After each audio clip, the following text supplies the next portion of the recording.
Jim Ratcliffe has revealed that he met with the Glazers to talk about buying Manchester United, but they were not interested in selling. So he says he might buy another club instead. Now, of course, it's the same Jim Ratcliffe who, after not participating in the whole bidding process for Chelsea, then he submitted that letter about, oh, look, I'm an English owner. Yes.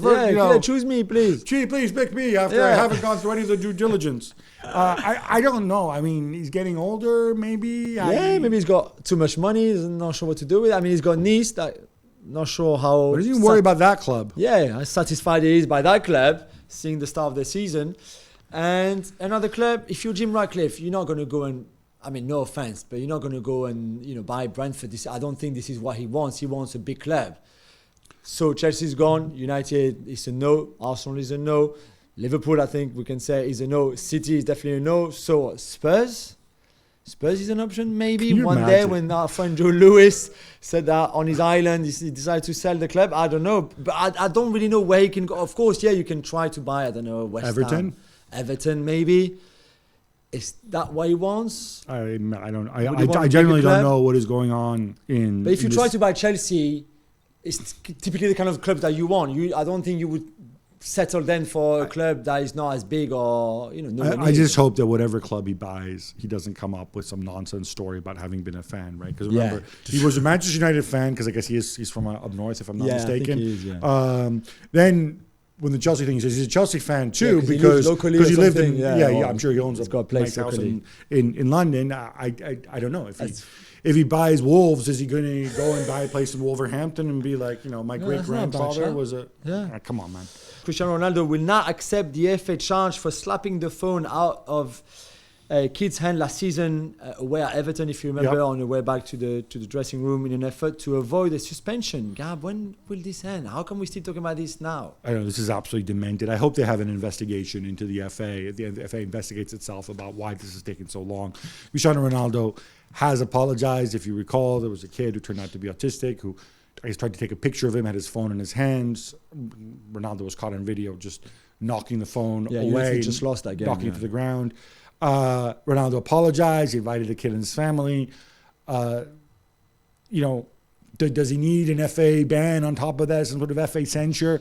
I don't know, but just decide. You have all the facts. You have the video. You have the statement from Ronaldo. You have the statement for the kids. You got 10 billion witnesses. Why is this taking so long? What is the issue here? Manchester United have written to season ticket holders asking them to provide evidence that they attended games. Jules, what's this all about? Well, yeah, Gab, they're not happy because in the past, some of the season ticket holders didn't fancy turning up to home matches. So that meant empty seats. That meant people, other fans or the club were not happy that Old Trafford looked empty when tickets have been sold. So empty is always relative term for Old Trafford because it's just so big that, but there were some empty seats. So the club has said, you know what, let's do something. So they're saying to season ticket holders now, if you don't attend at least 10 of the 19 home matches in the Premier League this season, you're going to risk losing your season ticket. And as you know, there's a big waiting list and all of that. So we'll give it to someone else. The problem is that now you've got your season ticket on your phone at Old Trafford and you scan your barcode to go in, but sometimes the scanners haven't worked. So you've been at the ground at the game, but it's not registered as you attending it. So now the club is saying stuff like, can you prove to us that you were actually there for the Brighton home game, for example? And what were you wearing so we can see on CCTV camera? It's definitely you, row R, seats 15. I'm like, what's going on? I can't believe it's actually somebody's job to go and do this. Now, part of me says, I bought the ticket. I don't need to go if I don't want to. And by the way, you can also give to other people. Yeah. Equally, I want to say this. It's a nice problem for United to have because they also know that they have this massive waiting list for season ticket holders. They are so popular. That's why they can fill the stadium. And I understand also the sentiment of other fans who go there all the time and say, well, why are these seats empty? Again, we're not talking many seats. No, still. That's true, yeah. Thanks so much for watching ESPN on YouTube. And for more sports highlights and analysis, be sure to download the ESPN app. And for premium content and live streaming, subscribe to ESPN Plus.